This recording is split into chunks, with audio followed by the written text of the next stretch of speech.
नमस्कार, news point लेकर हाजिर हूं मैं राजीव। दोस्तों, नरेंद्र मोदी और नीतीश कुमार दोनों ने सत्ता पर बने रहने की लंबी पारी खेली है और अब दोनों के सामने कुर्सी खोने का डर बन गया है। तो बौखलाहट में बेतुके बयान और अभद्र भाषा के इस्तेमाल पर दोनों उतर आए हैं।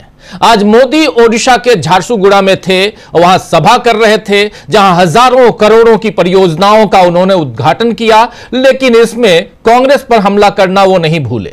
मोदी ने कहा कि कांग्रेस के राज में हर कोई परेशान था, लोगों को कांग्रेस से सावधान रहने की जरूरत है। जीएसटी का लाभ कांग्रेस नहीं लेने देना चाहती है, कांग्रेस केवल बयानबाजी करती है। कांग्रेस की लूट 2014 तक चली, कांग्रेस के लूटने की आदत नहीं गई है, कांग्रेस के लोग मुझे गाली देते हैं।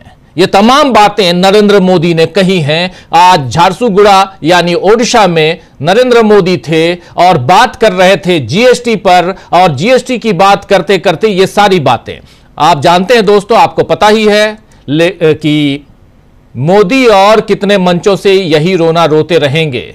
कांग्रेस ने उन्हें गाली दी, देश को लूटा, यही कहते रहेंगे। 12 सालों से नरेंद्र मोदी खुद सत्ता में हैं और जीएसटी भी उन्होंने ही लागू किया और फिर उसमें 8 साल बाद सुधार भी किया। तो कांग्रेस यहां सीन में कैसे आ गई?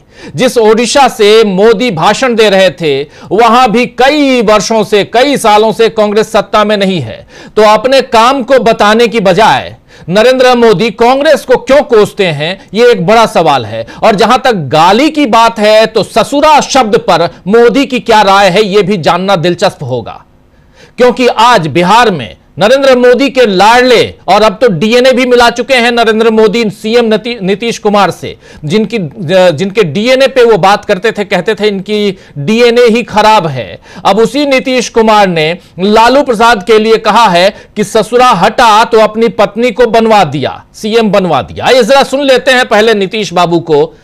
अब तो भाषा की मर्यादा कहां चली गई है ध्नीश बाबू की, सुन लीजिए जरा और फिर आगे बढ़ते हैं। सुनिए। ससुरा जब हट गया था तो अपना पत्नी को बनवाया था, तो ध्यान दिया था पहले, जानते हैं जिसको सरकार थी। ससुरा जब हट गया था तो अपना पत्नी को बनवाया था, लेकिन किसी को महिला के लिए कुछ कहीं पर किया है तो हम लोगों ने वो सबके लिए किया, अपने परिवार के लिए करते हैं कि हम लोग सारे लोगों के लिए, पूरे बिहार की महिलाओं के। तो सुन लिया आपने, ससुरा जब हट गया था तो अपनी पत्नी को बैठा दिया। 2 पूर्व मुख्यमंत्रियों के लिए और उसमें भी एक महिला के लिए नीतीश कुमार ने इस तरह का बयान दिया। आरजेडी ने आज इसी पर लिखा है, ट्वीट किया है और इस वीडियो को शेयर करते हुए ट्वीट किया। आरजेडी ने लिखा है कि नीतीश कुमार अब बुरी तरह से अपना मानसिक संतुलन खो बैठे हैं। अब तक अशोभनीय भाषा का इस्तेमाल और निंदनीय आचरण तो कर ही रहे थे, अब उससे भी नीचे गिरकर गाली गलौज पर उतर आए हैं नीतीश बाबू। सार्वजनिक आम जन सभा का भी मान नहीं रख रहे हैं और खुलेआम गालियां दे रहे हैं। क्या ऐसा मानसिक स्वास्थ्य और संतुलन खो बैठे गाली गलौज करने वाले मुख्यमंत्री बिहार को बर्दाश्त हैं? यह सवाल आरजेडी, राष्ट्रीय जनता दल, अपने ट्विटर हैंडल से जनता के सामने कर रही है। अब नीतीश कुमार के मानसिक स्वास्थ्य पर तो डॉक्टर ही बेहतर बताएंगे, लेकिन इतना तय है कि सत्ता खोने के डर से ही ऐसी बदजुबानी सामने आती है। सत्ता खोने का डर ही तानाशाही फैसलों को लेने पर भी मजबूर करता है, जैसे सोनम वांगचुक की गिरफ्तारी पर सरकार पर इल्जाम लग रहे हैं। कांग्रेस अध्यक्ष मल्लिकार्जुन खड़गे ने लिखा है आज, लेकिन सोनम वांगचुक कौन है आप जानते हैं, अब उनके बारे में उतना बताने की जरूरत नहीं है। लेकिन मल्लिकार्जुन खड़गे यहां लिख रहे हैं, भारतीय राष्ट्रीय कांग्रेस लद्दाख में सरकार द्वारा स्थिति से निपटने में की गई दयनीयता और उसके बाद सोनम वांगचुक की कठोर राष्ट्रीय सुरक्षा कानून के तहत गिरफ्तारी की कड़ी निंदा करती है। इस संकट की जड़ में भाजपा द्वारा लद्दाख के लोगों की आकांक्षाओं के साथ लगातार किया जा रहा विश्वासघात है। पिछले 1 साल से भी ज्यादा समय से वहां उथल पुथल मची हुई है और संविधान की 6ठी अनुसूची में शामिल करने की लोगों की मांग को धैर्यपूर्वक सुनने की बजाय मोदी सरकार हिंसा का जवाब दे रही है। भाजपा ने इस क्षेत्र को 6ठी अनुसूची का दर्जा देने का वादा किया था, लेकिन दुर्भाग्य से उस वादे को पूरी तरह से नकार दिया गया है। भारतीय राष्ट्रीय कांग्रेस लद्दाख में शांति के अलावा कुछ नहीं चाहती। दशकों से हमने यह सुनिश्चित किया है कि यह खूबसूरत सीमावर्ती क्षेत्र सौहार्दपूर्ण और सुरक्षित रहे, लोकतंत्र की भावना और राष्ट्रीय सुरक्षा दोनों को कायम रखते हुए। हम 4 निर्दोष युवकों की मौत और कई अन्य लोगों को हुई गंभीर चोटों की न्यायिक जांच की मांग करते हैं। लद्दाख में लोकतांत्रिक संस्थाओं और लोकतंत्र को पुनर्जीवित और बहाल करने की आवश्यकता है। यह बात लिख रहे हैं मल्लिकार्जुन खड़गे, जो कांग्रेस के अध्यक्ष हैं। आपको बता दूं दोस्तों कि सोनम वांगचुक की गिरफ्तारी पर समूचा विपक्ष विरोध कर रहा है। हेमंत सोरेन ने इसे एक और उम्मीद की किरण का सलाखों के पीछे होना बताया है, तो वहीं संजय राउत ने कहा है कि सोनम वांगचुक का संबंध जुपिटर और मार्स से है, सिर्फ यही बताना अब बाकी रह गया है। दरअसल बीजेपी सोनम वांगचुक पर पाकिस्तान और चीन का एजेंट होने का आरोप लगा रही है। एनएसए लगाकर सोनम वांगचुक को लद्दाख से जोधपुर ले गई, जोधपुर जेल में उन्हें बंद किया गया है। तो दोस्तों आइए आज चर्चा करेंगे कि आखिर क्यों मोदी सरकार हड़बड़ाती, घबराती और लड़खड़ाती हुई दिख रही है। मोदी को क्यों सताने लगा है सत्ता खोने का डर, और सरकार के खिलाफ कैसे एकजुट हो गया है विपक्ष। इन तमाम मसलों पर चर्चा करेंगे। इस वक्त हमारे साथ कुछ वरिष्ठ साथी जुड़े हुए हैं, उनसे पहले आपका परिचय करवाता हूं, फिर आगे बढ़ते हैं। जरा स्क्रीन पर हमारे तमाम वरिष्ठ साथियों को ले आइए। और बहुत महत्वपूर्ण है दोस्तों यहां पे साफ साफ ये समझना, ये जानना कि आखिर चाहे सोनम वांगचुक हो और जो पहले सत्ता के करीब माने जाते थे, जिन्होंने 370 हटाने का समर्थन किया था जम्मू कश्मीर लद्दाख से, आप याद कीजिए पहले ये पूर्ण राज्य होते थे, लेकिन अब आखिर ये सरकार की आंखों की कांटे किरकिरी क्यों हो गए। हमारे साथ 4 वरिष्ठ साथी जुड़े हुए हैं। हमारे साथ जुड़े हुए हैं संजय कुमार सिंह साहब, शकील अख्तर जी, प्रशांत टंडन जी और अमलेंदु उपाध्याय जी। आप चारों का स्वागत है, इस्तकबाल है। स्वागत इस्तकबाल अब तमाम दोस्त साथी शुभचिंतक आप सबका जो अब तक जुड़ चुके हैं उनका भी, जो जुड़ने वाले हैं उनका भी। सीधे प्रशांत जी आपके पास आना चाहता हूं, कैसे देखा जाए, चाहे अगर बिहार से शुरू करना चाहें बिहार से कर लें हम पहले, उसके बाद फिर इधर आते हैं सोनम वांगचुक पे भी और यहां भी चर्चा करेंगे। लेकिन बिहार में ये नीतीश बाबू कर क्या रहे हैं, और उधर ओडिशा जाते हैं तो आखिर नरेंद्र बाबू क्या कर रहे हैं। नरेंद्र मोदी को आखिर बार बार सपने में, मुझे ऐसा लगता है कि वो सोते होंगे जागते होंगे, जब तब सपने में कांग्रेस पार्टी ही आती है, इसलिए जब देखिए तब कांग्रेस की बात करते हैं वो। और जीएसटी में कांग्रेस का क्या लेना देना। जीएसटी का कलेक्शन राजीव जी 1,27,000 करोड़ मोदी सरकार के समय है, 2017 के बाद से।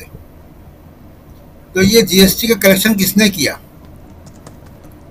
मोदी जी ने जीएसटी लागू की, 1,27,000 करोड़ रुपए जनता का किसके पास गया? जिसको लूटना कह रहे हैं, तो ये लूट किसने की? अगर इसको माना जाए, मोदी जी के शब्दों पर विश्वास किया जाए कि ये लूट है, तो ये लूट कौन कर रहा था? मनमोहन सिंह कर रहे थे क्या? ये लूट कौन कर रहा था? ये लूट तो तथाकथित ये लूट जिसको मोदी जी कह रहे हैं, ये तो मोदी काल में हुई है। आपने जीएसटी लगाया और आपने गलती को सुधारा, क्योंकि जीएसटी पर विपक्ष का और राहुल गांधी का दबाव बना, और बिहार के चुनाव के पहले आपको लगा कि पॉलिटिकल नुकसान हो जाएगा, जीएसटी मुद्दा बन जाएगा, तो आपने उसको किया।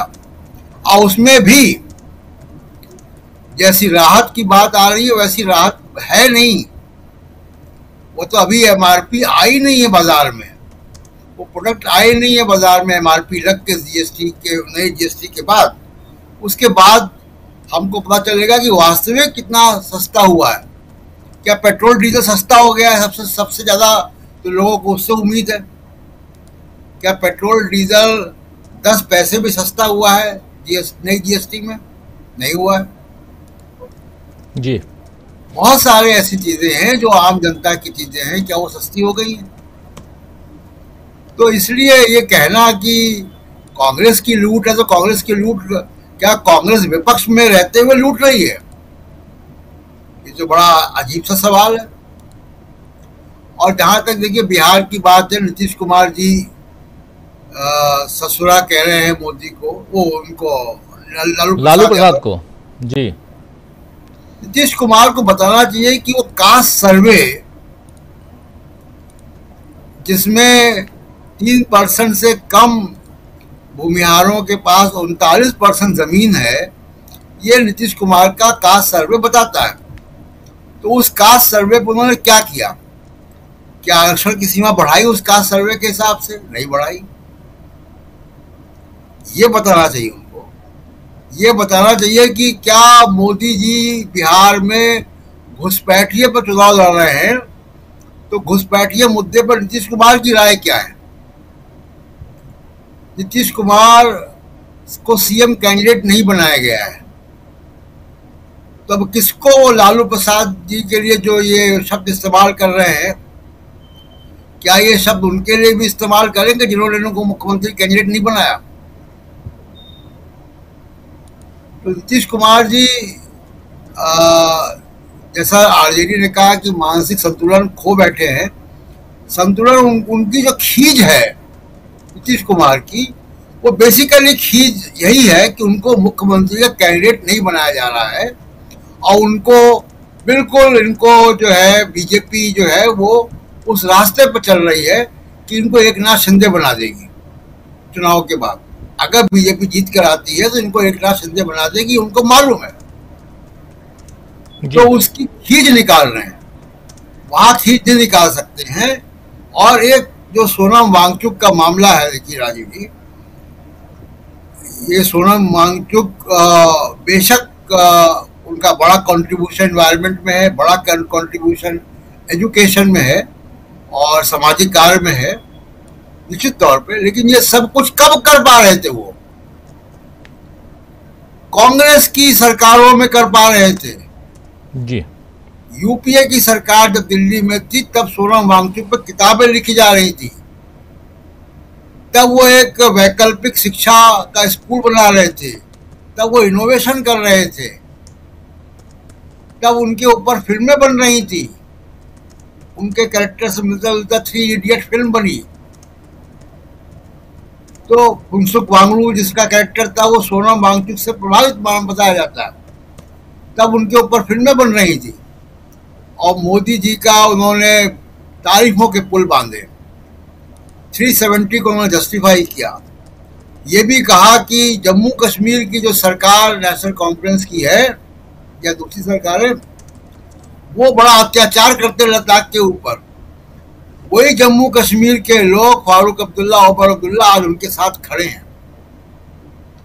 जिस कांग्रेस को वो कह रहे हैं कि कांग्रेस की हैसियत नहीं है कि लोगों को मोबिलाइज कर पाए जी। कांग्रेस एक राष्ट्रीय दल है, वो किसी और दूसरी पॉलिटिकल पार्टी के दफ्तर को पे मार्च को क्यों मोबिलाइज करेगा? उनके अपने पॉलिटिकल प्रोग्राम होते हैं, लेकिन उसी कांग्रेस के अध्यक्ष उनके लिए बयान दे रहे हैं। तो ये तमाम लोगों के लिए जगदीप धनखड़ के बाद ये दूसरी मिसाल है कि जब तक आप उनकी तीमारदारी करोगे, जब तक आप मोदी जी को भगवान बताओगे, तब तक तो आप सब कुछ है आपका।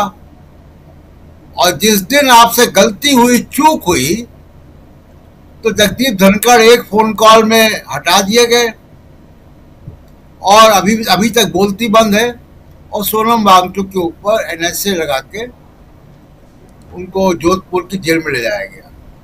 ये सबक है तमाम लोगों को कि आप एक ऐसे काम को, ऐसी रजीम को जब आप उसकी स्वीकारता पैदा करते हैं, उसका समर्थन में उतरते हैं, तो सोच लेना चाहिए कि उसका समर्थन तमाम शर्तें लागू हैं वहाँ। जब लोन लेते तो बैंक कहता है ना शर्तें लागू, तो ये शर्तें लागू है। और वो शर्त में सोनम वांगचुक से चूक हो गई। जब ये मोदी जी के 370 के कदम को मोदी सरकार के बड़ा उचित बना रहे थे और उसका उत्साह मना रहे थे, तब भी लद्दाख में वो डिमांड थी इसकी स्टेटहुड की और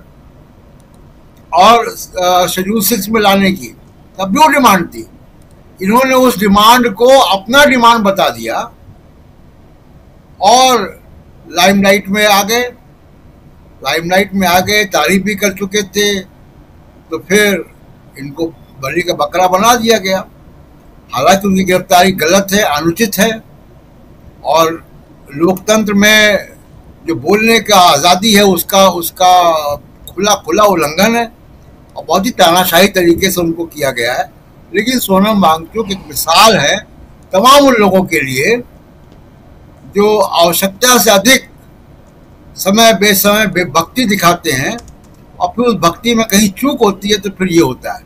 जी राजीव जी, हमारे साथ धनंजय कुमार जी भी जुड़ गए हैं। धनंजय जी, आपका स्वागत है। आप शायद बिहार में ही हैं और बिहार की बात हम कर रहे हैं। आज इधर दूसरी तरफ सोनम वांगचुक की बात लगातार हो रही है। सोनम वांगचुक, आप जानते हैं कि लद्दाख से गिरफ्तार करके उनको उनके ऊपर एनएसए लगाकर राष्ट्रीय सुरक्षा कानून के तहत उनको गिरफ्तार किया गया है और जोधपुर जेल में उनको रखा गया है।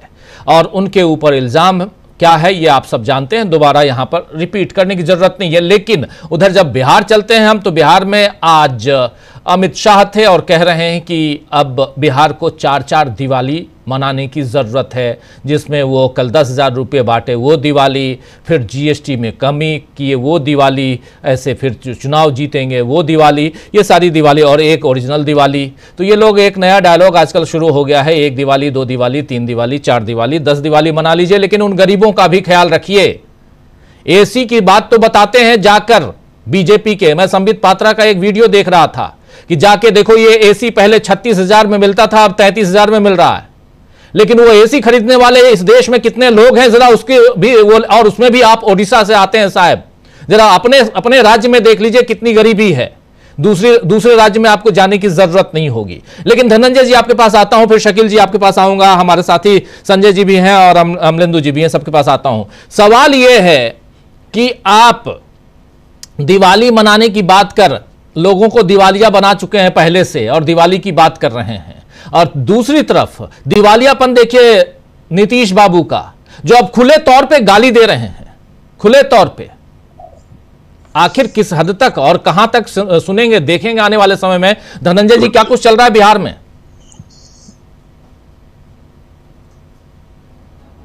अनम्यूट कीजिए, उल्टा आप उल्टा करते हैं। मेरी आवाज आ रही है? जी अब आ रही है, अब आ रही है। उल्टा है। बिहार में फिलहाल दिवाली नहीं, बिहार में फिलहाल दुर्गा पूजा चल रही है। और दुर्गा पूजा का मतलब होता है साउंड पॉल्यूशन। इतना ज्यादा अभी किस समय बजना शुरू हो जाएगा मुझे नहीं पता, अचानक हमारी तरफ। और चहल पहल खूब है। जीएसटी कम हुआ उसकी वजह से हुआ हो, या ढेर सारे पैसे नरेंद्र मोदी जी ने दिए हैं उसकी वजह से हुआ हो, या 20 साल से नीतीश कुमार ने एकदम सुशासन कर रखा उसकी वजह से हुआ हो, जैसे भी हुआ हो। लेकिन अभी पटना में दुर्गा पूजा की धूम है। लेकिन एक ये भी है कि तमाम लोग आपको सड़कों पर दिखाई पड़ेंगे। कोई सड़क नहीं है जहां बाजार नहीं है, जहां दुकान नहीं लगी हुई। और दुकान जो है 4 रो में दुकान लगी हुई है। एक मूल दुकान है जो अपनी जमीन पे लोग बनाते हैं और उसमें किराए पे लगाते हैं या खरीदते हैं, वो रहते हैं। और फुटपाथ से लेकर के सड़क तक यहाँ दुकान है। दुकानों में हर जगह भीड़ भी है, ये भी सही है। लेकिन जो कह रहे हैं, चाहे अमित शाह जी कहें, चाहे नरेंद्र मोदी जी कहें, चाहे संबित पात्रा जी कहें, ये जो है सच नहीं है। ये सच्चाई ये है कि ज्यादातर लोग गरीब है और 10,000 रुपए। आपकी आवाज चली गई। मेरी आवाज चली गई? अब आ रही जी।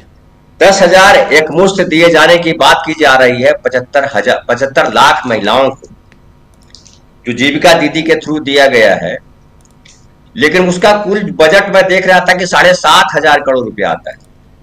7,500 करोड़ रुपए। अब महाराष्ट्र में जब पिछले साल चुनाव हो रहा था, तब याद कीजिए 1,500 रुपया देने की बात की गई थी कि 1,500 रुपया प्रति महिला को दिया जाएगा, घर की जो महिला है उनको दिया जाएगा, और उसके लिए 46,000 करोड़ का बजट था। तो 46,000 करोड़ का बजट और 7,500 करोड़ का बजट, कितना अंतर है ये भी देख लीजिए। तो महाराष्ट्र को कितना बड़ा तोहफा दिया था और बिहार को कितना बड़ा तोहफा दिया है, इसको इस तरह से समझ लीजिए। महाराष्ट्र में इस साल जो है उसका 46,000 की जगह 36,000 बजट रखा गया, 36,000 करोड़ दूसरे साल लाडली बहना के लिए। बिहार में बजट ये रखा जाएगा कि अगर हमारी सरकार आती है तो 2 लाख रुपए और हम देंगे जब हम जांच करेंगे कि आप बिजनेस करने लायक हैं, तो ये कहा जा रहा है। लेकिन लोग मान करके चल रहे हैं कि यह खैरात इसलिए दी गई है ताकि आप जो है मोदी जी को वोट दे दीजिए, नीतीश कुमार जी को वोट दे दीजिए। लेकिन नीतीश कुमार जी अपनी जो उनकी जो क्रेडिबिलिटी थी, जो उनकी साख थी, उनकी जो योग्यता थी, उनके जो गुण थे, वो अब जो है खत्म हो चुके हैं। वो अपनी छवि बर्बाद कर चुके खुद। हालांकि लोग कहते हैं कि बीजेपी ने उनको बांध रखा है, घेर रखा है, पता नहीं कौन सी कमजोरी है जिसकी वजह से वो इस हाल में है। लेकिन मैं कहूंगा कमजोरी की वजह बीजेपी को नहीं है, खुद नीतीश कुमार है। नीतीश कुमार के भीतर एक जो है लालसा होगी कि सबसे ज्यादा उम्र तक मैं मुख्यमंत्री रहा या मरते दम तक मुख्यमंत्री रहा, ये हो। लेकिन देखिए अभी भी जो झंडे हिला रहे हैं, कहीं नीतीश कुमार लग रहे हैं उस एज में अनुभवी व्यक्ति के तौर पे। ऐसा लग रहा है कि एक छोटा सा बच्चा, 5-6 साल का बच्चा जो होता है, वो दूसरों के देखा देखी वो भी हाथ हिला रहा है, ऐसा वो कर रहे हैं। हमारे यहाँ कहावत है बूढ़ा बच्चा एक समान। लेकिन बूढ़ा बच्चा एक समान का मतलब होता है कि उसमें क्या कहते हैं उसको, निर्मलता आ जाती है। मतलब वो राग द्वेष से परे हो जाता है बुजुर्ग आदमी। लेकिन नीतीश कुमार अगर गाली दे देते हैं बार बार, हालांकि पहली बार उन्होंने उस तरह से नहीं कहा है राबड़ी देवी जी के बारे में, पहले भी कहा है, कई बार उनके बयान आ चुके हैं इस तरीके के, खास करके 2020 के बाद। और इससे पता लगता है कि नीतीश कुमार अब जो है शासन करने के योग्य नहीं है। लेकिन अब बीजेपी की मुश्किल यह है कि किसको आगे करे। क्या रविशंकर प्रसाद को आगे करते? क्या रविशंकर प्रसाद बिहार में जीत दिलाएंगे? तो बिहार में बीजेपी के पास कोई नेता नहीं है, कोई कार्यक्रम नहीं है जो चल रहा है यहाँ कार्यक्रम बिहार में। बिहार में कौन सा कार्यक्रम चल रहा है? ये कह रहे हैं कि अभी अमित शाह जी के ऑफिस से आया एक ट्वीट आया है कि इतने साल में हमने इतने लाख करोड़ रुपए दिए। मतलब कुछ पैसे की बात नहीं की जा रही, 10 गुना ज्यादा पैसे दिए हैं मनमोहन सिंह के शासनकाल के दौरान। लेकिन उसी ट्विटर पे जाइएगा, लोग सवाल कर रहे हैं कि भाई ये बताइए कि कितने लोग जो हैं वो उनको रोजगार मिल गए, कितने लोग हैं जो गरीबी रेखा से बाहर निकल गए, कितने लोग हैं जिनको अब 5 किलो अनाज नहीं देना पड़ रहा है। और अगर इतना पैसा दिया है तो बिहार को तो विकसित स्टेट हो जाना चाहिए था। विकसित स्टेट क्यों नहीं बना है अब तक? ये सारे सवाल है। और अब एक गहरा सवाल ये है कि जिस तरह से मीडिया या जिस तरह से नरेंद्र मोदी या जिस तरह से अमित शाह जी और भाजपा का पूरा IT सेल लगा हुआ है बिहार में, बाहर दिखाने की कोशिश कर रहे हैं, और वो बाहर यहाँ दिख नहीं रही। और बाहर इसलिए नहीं दिख रही है कि नीतीश कुमार से लोग अब नाराज कितने हैं वो सेकेंडरी है। प्राइमरी है कि वो चाह रहे हैं कि अब नीतीश जी आराम करें और सत्ता संभालने की जिम्मेदारी किसी योग्य व्यक्ति को दे, किसी अच्छे व्यक्ति को दे। राबड़ी देवी जी ने तो यहां तक कह दिया था कि भाई अपने बेटे को ही बना दो, अपने बेटे को आगे कर दो पार्टी में। उपेंद्र कुशवाहा जी ने भी कहा था कि अपने बेटे को आगे कर दीजिए, आगे कर दीजिए, आप उनका समय हो गया है, निशांत कुमार को आगे कीजिए, पार्टी की बागडोर दीजिए। लेकिन बीजेपी के भीतर भी और जनता दल यू के भीतर भी, दोनों के भीतर नीतीश कुमार को हटाने की कुवत नहीं है। कुवत मैं इस्तेमाल कर रहा हूं, कुवत नहीं है। और इसकी वजह है कि उनके पास ले दे करके एक ही उपलब्धि है, वो उपलब्धि है नीतीश कुमार। अब सवाल उठता है कि लालू प्रसाद जी का भय दिखा करके बिहार के आम आदमी को कब तक आप सत्ता में आते रहेंगे, ये सबसे बड़ा सवाल है। और अब खुलेआम ये लोगों को डर हो गया है अगर एनडीए में फिर आवाज चली गई आपकी, नहीं आ रही आवाज? जी अब आ रही है, वो बीच में अचानक गायब हो जाती है जी।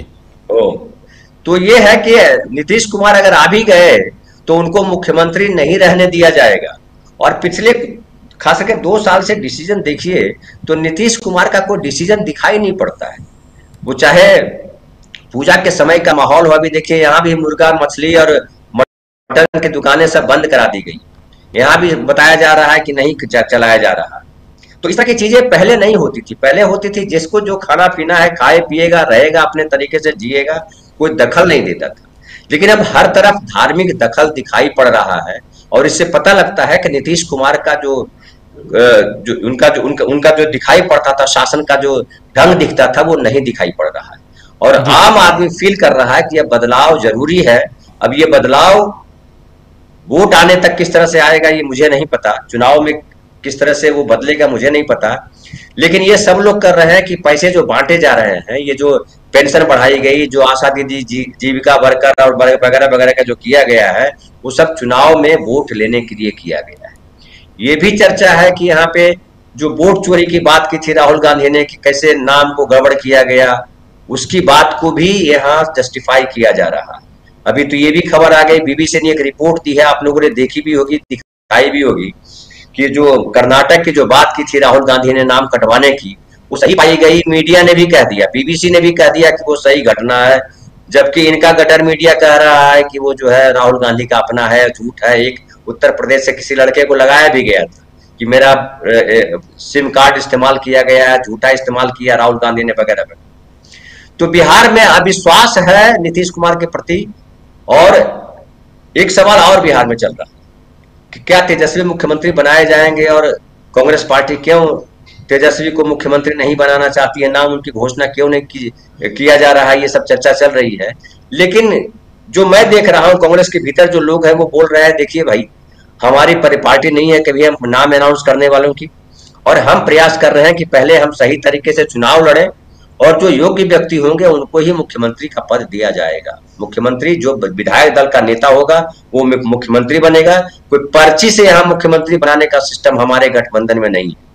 वो माले भी इस बात पे सहमत है, कांग्रेस वाले भी इस बात सहमत है, और आरजेडी के भीतर भी जो झगड़ा बढ़ाने की कोशिश की गई रोहिणी आचार्य के माध्यम से या तेज प्रताप के माध्यम से, यहाँ के लोग बोल रहे हैं कि तेज प्रताप हो या रोहिणी आचार्य हो, ये सब उठाए जा रहे हैं ताकि ये जनता में मैसेज दिया जाए कि देखिए परिवार में जो है कलह मचा हुआ है। जबकि तेजस्वी का लगातार प्रयास है कि जो ज्यादा से ज्यादा सीटें आम आदमी के बीच से आए और आम आदमी को लगे कि ये पार्टी परिवारवादी पार्टी नहीं है, ये पार्टी जो है बिहार के लोगों के काम करने के लिए काम कर रही है। और तेजस्वी ने जिस तरीके का 2020 के बाद 10 लाख नौकरी देने की बात कही थी, 4.5 लाख 5 लाख लोगों को नौकरी मिली, तेजस्वी के आने के बाद नौकरी मिली। और अब तेजस्वी कह रहे हैं कि हम जो है हॉस्पिटल की स्थिति सुधारेंगे, दवाई सुनवाई तमाम चीजों का ये करेंगे, और कहीं से वो जातिगत कोई मैटर, सांप्रदायिक मैटर को उभार नहीं रहे हैं। जहां भी जा रहे हैं वो चर्चा कर रहे हैं आम आदमी की सुविधाओं की, पढ़ाई की बात कर रहे हैं, स्वास्थ्य की बात कर रहे हैं, मुद्दों की बात कर रहे हैं। ये सबसे महत्वपूर्ण बात है।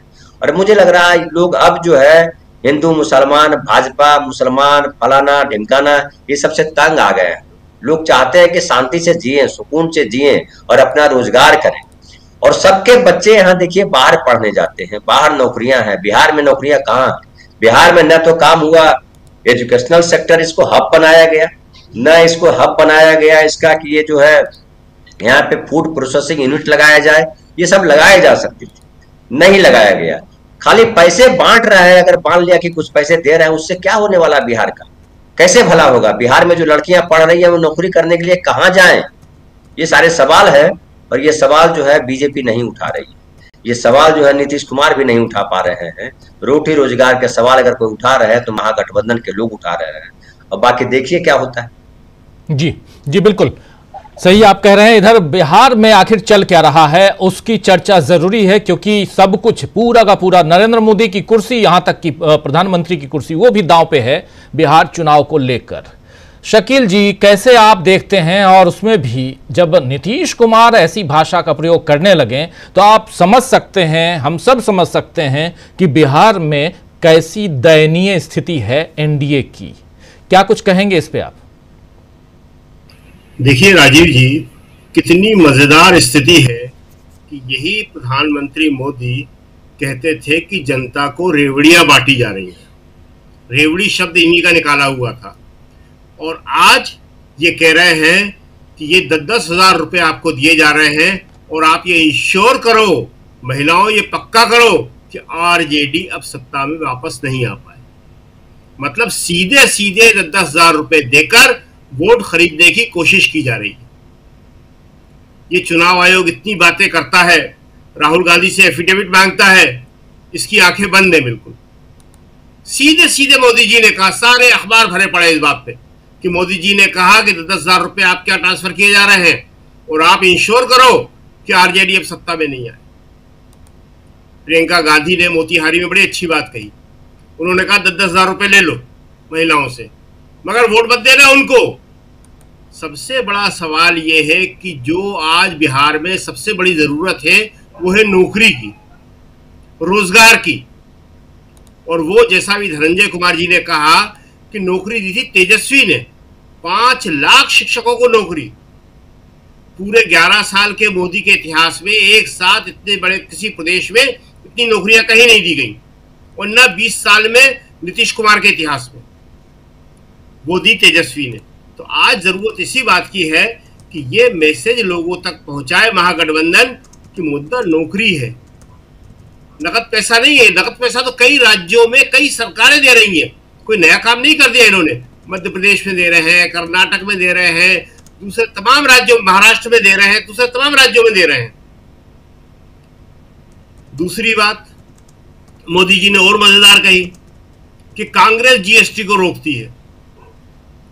ग्राहक जाता है दुकानदार के पास, दुकानदार जीएसटी देना चाहता है, ग्राहक लेना चाहता है, बीच में कांग्रेस खड़ी रहती है, वो फायदा नहीं होने देती।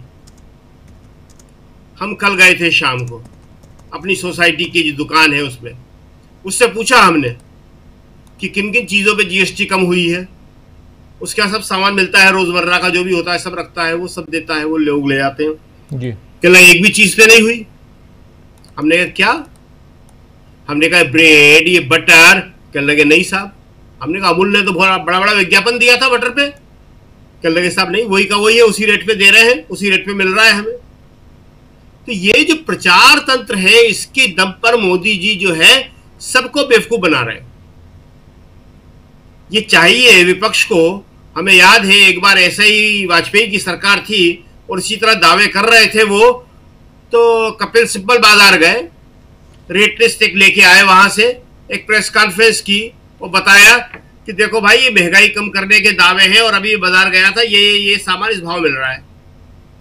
ये करना चाहिए, लोगों को बताना चाहिए, जनता के बीच जाना चाहिए, बाजार में जाना चाहिए कि वास्तविक स्थिति क्या है। अखबार तो यही बताएंगे, टीवी यही बताएगा कि सब कम हो गए हैं। दूसरी बात, आज अगर लद्दाख में जो सवाल है कि उन्हें पूर्ण राज्य का दर्जा चाहिए, तो इसमें गलत क्या है? ये तो बीजेपी की भी मांग थी कि दिल्ली में चाहिए। मदन लाल खुराना इसके लिए आंदोलन करते थे। यूपीए के 10 साल तक बीजेपी मांग करती रही, और पहले तो इसके पास था, दिल्ली में तो था नहीं कभी। लद्दाख के पास पृथक राज्य का, पूर्ण राज्य का दर्जा था। बीजेपी ये भूल रही है, नए नए आरोप लेके आ रही है कि सोनम वांगचुक ने ये किया वो किया, पाकिस्तान के एक अखबार के साथ उन्होंने बातचीत की। अरे पूरे के पूरे पाकिस्तान के पत्रकार आके या टीवी में बैठे रहे तो यहाँ का वो टीवी जो है देशद्रोही हो गया और पत्रकार वहां के देशद्रोही हो गए।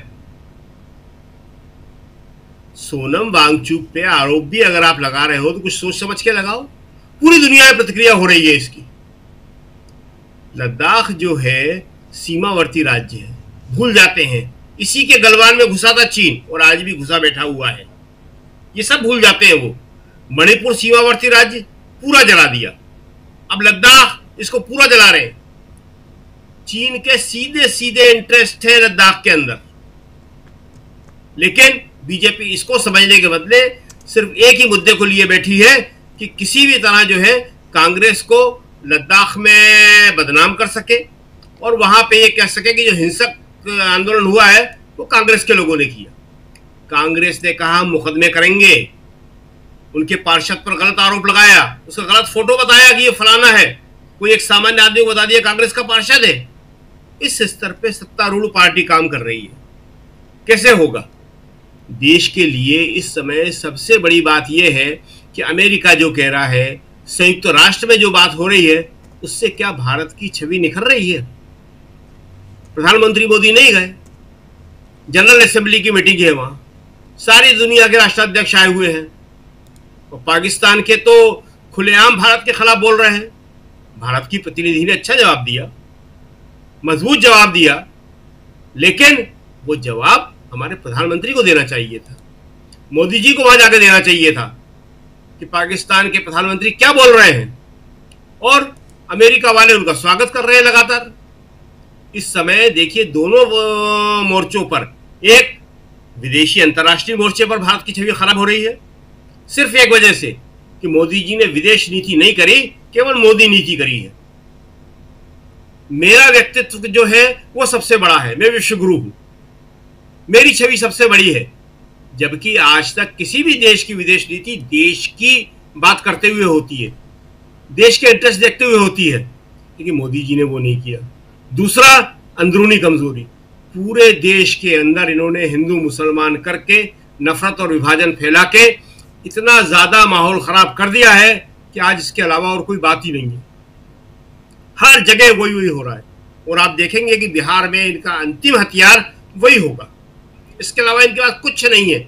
10,000 रुपए दिए, नीतीश कुमार ये बोल रहे हैं वो बोल रहे हैं, लास्ट में ये हिंदू मुसलमान पे ही आएंगे, इसके अलावा इनके पास कुछ नहीं है। लेकिन अब ये जनता को इंश्योर करना है कि वो इसके चक्कर में कितना उलझती है और कितना इस बात को समझती है, अपने रोजगार के मुद्दे पे, नौकरी के मुद्दे पे और दूसरे मुद्दों पर वो किस तरह कायम रहती है। जी बिल्कुल बिल्कुल, आप सही कह रहे हैं कि ये जनता को तय करना है, जनता को देखना है कि आखिर इन तमाम मुद्दों पे, तमाम मसलों पे वो कैसे, किस प्रकार वो। लेकिन सबसे बड़ी चीज कि बिहार में जो चल रहा है और ये राजनीति, ये सियासत किस दिशा में जाने वाली है। जरा जल्दी से आना चाहता हूं संजय कुमार सिंह साहब आपके पास, और आपसे भी समझना चाहता हूं कि क्या एक तरफ नरेंद्र मोदी गाली से बात शुरुआत करते हैं, यानी कहते हैं मुझे इतनी गालियां मिली, दूसरी तरफ उन्हीं के साथ ही गालियां देने लगते हैं। तीसरी तरफ आप देखिए अमित शाह को, अमित शाह गाली तो नहीं लेकिन दिवाली मनाने की बात करते हैं। और लेकिन सबको ओवरऑल आप देखिए तो बिहार में अब खासकर अमित शाह लगातार बिहार विजिट पे, आज समस्तीपुर अभी से थोड़ी देर पहले पहुंचे हैं और तमाम नेता पहुंच रहे हैं, चुनाव का वक्त है, पहुंचेंगे। लेकिन सियासत अगर देखी जाए बिहार की तो उसमें खासकर जब आप 10-10 हजार रुपए बांट रहे हैं, उधर SIR अभी आज 27 तारीख है, 28, 29, 30 तारीख को यानी तीसरे दिन आखिरी फाइनल मतदाताओं की सूची आने वाली है, फाइनल लिस्ट आने वाली है। ये कहा जा रहा है कि नए लोग, नई महिला मतदाता, 15 लाख महिला मतदाता जोड़ी गई हैं और ये पिछले 5 महीनों में आप देखिए, और ये अभी 5 महीनों में पिछले लिस्ट और अभी 15 लाख महिलाओं की संख्या बढ़ गई है। वहां पे नई लिस्ट आएगी तो और पता चलेगा। प्रशांत भूषण ने कल एक ट्वीट किया था जिसमें 65 लाख में से 24% मुसलमानों के नाम काट दिए गए, अल्पसंख्यकों के नाम काट दिए गए। कैसे देखा जाए, इन तमाम अलग अलग पॉइंट्स आपके सामने रख रहा हूं संजय जी, कि एक तरफ विजिट्स, दूसरी तरफ गालियां, तीसरी तरफ मतदाता सूची में हेरफेर, चौथी तरफ अब एक अभी देख रहा हूं मिसलीडिंग का ठप्पा लगाकर इलेक्शन कमीशन ऑफ इंडिया ने कांग्रेस पार्टी के एक वीडियो पे मिसलीडिंग का ठप्पा लगाकर वो अभी शेयर कर दिया सोशल मीडिया पे। वो मिसलीडिंग किस लिए है कि चुनाव आयोग, ये देखिए उत्तराखंड पंचायत चुनाव, इसमें इन्होंने लिखा, कांग्रेस पार्टी का लिखा हुआ है यहाँ पे कि इलेक्शन कमीशन जो है उसकी चोरी पकड़ी गई, चुनाव आयोग की चोरी पकड़ी गई, ये लिखा चुनाव आयोग की पकड़ी गई चोरी, नीचे लिखा हुआ आप देखिए इसको ये। और ये बता रहे हैं यहां पे कि चूंकि ये चुनाव आयोग नहीं करवाता है, इलेक्शन कमीशन ऑफ इंडिया नहीं करवाता है, ये चुनाव स्टेट इलेक्शन कमीशन करवाता है, स्टेट इलेक्शन कमीशन करवाता है। अब भाई साहब स्टेट इलेक्शन कमीशन किसके अंदर आता है जरा ये भी बता दीजिए, इसलिए मिसलीडिंग है। आप पांचों साथी बता सकते हैं कि स्टेट इलेक्शन कमीशन और इलेक्शन कमीशन ऑफ इंडिया में क्या फर्क है? Governed by, state election commission is governed by Narendra Modi, नहीं, state election commission is governed by CM of that state, और election commission of India is governed by Narendra Modi and his team. ऐसे माना जाए, दोनों अलग अलग हैं। झारखंड के स्टेट इलेक्शन कमीशन जो है वो गवर्न बाय स्टेट के जो CM है उनके द्वारा, ये माना जाए। बिहार में ये, उत्तराखंड में धामी साहब इसको गवर्न कर रहे हैं, ये माना जाए। तो फिर अभी बिहार क्यों जा रहे हैं ये साहब हमारे दिल्ली वाले ज्ञानेश कुमार जी? ज्ञान बघाड़ने जा रहे हैं क्या? ये ट्वीट है, आपके सामने है, इसलिए मैं बोल रहा था। तो अलग अलग चीजें हैं संजय जी, ये रखना जरूरी है। जरा आपकी टिप्पणी। बेवकूफी, भाजपा और चुनाव आयोग, तीनों में कट थ्रोट कंपटीशन है। बहुत कलाकार प्रतियोगिता चल रही कि कौन ज्यादा बेवकूफ है। तो बेवकूफी भी उसमें चुनौती में है कि बेवकूफी भी टक्कर में है कि बेवकूफी ज्यादा बेवकूफ है कि बाकी लोग बेवकूफ है। अभी हाल में मैंने कहा था कि अपने मुख्य चुनाव आयुक्त सबसे देश के सबसे अच्छे शिक्षा संस्थान से पढ़े हुए IAS तो है ही हैं, लेकिन उनका बचाव करने के लिए भाजपा के प्रवक्ताओं को क्यों लगाया जाता है? और भारत सरकार उनके लिए इंडियन इंफॉर्मेशन सर्विस के बेस्ट ऑफिसर को दे सकती है। भारत सरकार चाहे तो किसी IAS को उनका प्रवक्ता बना दे, भारत सरकार चाहे तो किसी वरिष्ठ पत्रकार को जिसको ठीक समझे उसको उनका पत्रकार उनका PR देखने के लिए बना दे। लेकिन ये सब नहीं करके भाजपा वाले उनका प्रचार करते हैं, और भाजपा माने बात होती है चुनाव आयोग से, जवाब भाजपा वाले देते हैं और भाजपा के जो प्रवक्ता हैं तो वो तो है ही है। उसके अलावा चुनाव आयोग जो अपना बचाव कर रहा है, माने मैं चुनाव आयोग के मुखिया के उससे कह रहा हूं कि वो क्या कर रहे हैं या क्या देख रहे हैं, भले वो कोई दूसरा कर रहा। जैसे आपने ये बताया, अभी दिखाया कि उसका ठप्पा लगा देते हैं तुरंत, वो उस पर भी लगा दिया था। जब राहुल गांधी ने प्रेस कॉन्फ्रेंस करके कहा था तब भी लगा दिया था, और थोड़ी देर में उसका कॉन्ट्रडिक्शन आ गया। एक पॉइंट का 3 पॉइंट थे, उसमें तीनों का कॉन्ट्रडिक्शन आ गया कि चुनाव आयोग ने खुद पहले घोषित किया था कि ऑनलाइन वोटर के नाम हटाए जा सकते हैं, और चुनाव आयोग ने उस पर वो लगा दिया कि नहीं, और फिर बाद में चुनाव आयोग उसका नियम बना रहा है। तो चुनाव आयोग तो मतलब गजब कर रहा है, और मतलब क्या कहा जाए उसके बारे में, या क्या कहा जाए, उसको छोड़ ही दिया जाए, वो तो हद कर दी है उसने। और उस पर चर्चा करके और हम लोग अपना समय ही खराब करेंगे। वो बिल्कुल नंगई बेशर्मी बेवकूफी सब पे उतारू है, और उसको कोई चिंता नहीं है। पता नहीं क्यों, मैंने पता नहीं क्यों नहीं, पता ये भी है कि चूंकि कानून ऐसा है कि उनके खिलाफ कोई कार्रवाई नहीं हो सकती है, और कानून ऐसा है कि वो चाहे तो हम पर मुकदमा कर दे और हमें बता दे, या कम से कम परेशान तो कर ही सकते हैं। इसलिए वो जो चाहे सो करने के लिए आजाद हैं, और उसका वो पूरा उपयोग कर रहे हैं सरकार के पक्ष में, सरकार के समर्थन में। तो खैर वो मुझे लगता है कि वो बहुत बड़ा मामला नहीं है, उस पर नहीं बात करनी चाहिए, या उस पर समय नहीं खराब करना चाहिए। दूसरा मामला जो है मोदी जी की परेशानी है। मोदी जी की परेशानी असल में इसलिए है कि वो अभी तक तो वोट चोरी करके जीत जाते थे। मैंने पहले लगता था कि वो जो राजनीति करते हैं या पैसे बांटते हैं या जो प्रचार करते हैं उससे जीतते हैं, लेकिन अब तो ये क्लियर हो गया है कि वोट चोरी से जीतते हैं, और नहीं तो वोट चोरी की जरूरत के ऊपर थी, बाकी सबसे जीत रहे होते तो। और वोट चोरी हो रही है, अब इसमें किसी हम लोगों को तो कम से कम शक नहीं है, मुझे तो कम से कम शक नहीं है। तो अब ये संकट बहुत बड़ा है कि इस बार चोरी कर पाएंगे कि नहीं कर पाएंगे। ठीक है कि पूरा सरकार का, चुनाव आयोग का, सुप्रीम कोर्ट का सबका समर्थन है, SIR हो गया, सुप्रीम कोर्ट में मामला चल रहा है, फिर भी हो गया। मुख्य चुनाव आयुक्त की नियुक्ति वाला मामला सुप्रीम कोर्ट में लंबित है, नहीं हुआ। पहले जो फैसला हुआ था वो इंप्लीमेंट नहीं हुआ, तमाम बातें। तो अब सबके बावजूद जीत पाएंगे कि नहीं जीत पाएंगे ये डर तो है, और नहीं जीतेंगे तो साबित हो जाएगा कि राहुल गांधी कह रहे थे वोट चोरी होती है, और हारे तो शायद इसीलिए हारे। यार हम लोग तो कह ही सकते हैं कि वोट चोरी नहीं कर पाए तो हार गए, और राहुल गांधी ने कह दिया है कि हम इस बार वोट चोरी नहीं करने देंगे। तो हारने का डर तो है, और हारने के बाद जो स्थिति होगी उनकी, क्योंकि उन्होंने उसको बहुत महत्वपूर्ण बना लिया है, खुद ही उसको हर चीज उनका ईगो का, प्रेस्टीज का मामला होता है, तो उस हिसाब से लड़ रहे हैं। तो इसलिए वो हारना अफोर्ड नहीं कर सकते, वरना चुनाव हारना जीतना तो जो हारेगा, जो लड़ेगा वो हारेगा या जीतेगा, तीसरा तो कुछ होता नहीं है। तो उसमें कोई बहुत बड़ा इशू होना नहीं चाहिए था, लेकिन इन्होंने बना रखा है, इसलिए वो परेशान है, उनकी परेशानी दिखाई देती है। और वही परेशानी नीतीश कुमार में दिखाई दे रही है, जो उन्होंने गाली दी।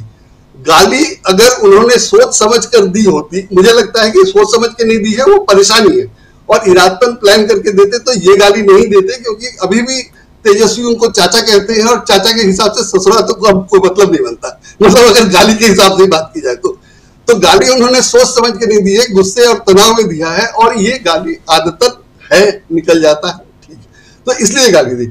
आप भी निकाल देते हैं क्या?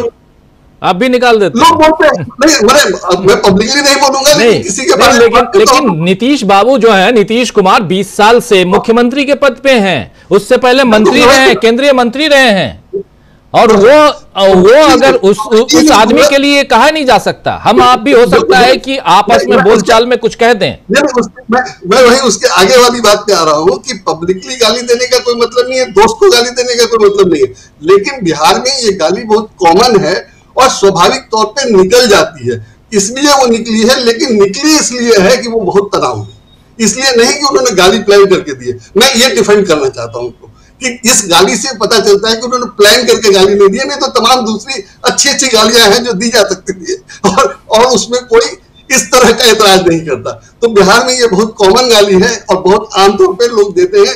20-25 साल से जिनकी शादी हो सकती है, जो शादी के ऊपर पहुंच जाते हैं, वो ये गाली देते हैं, तो वो अलग है।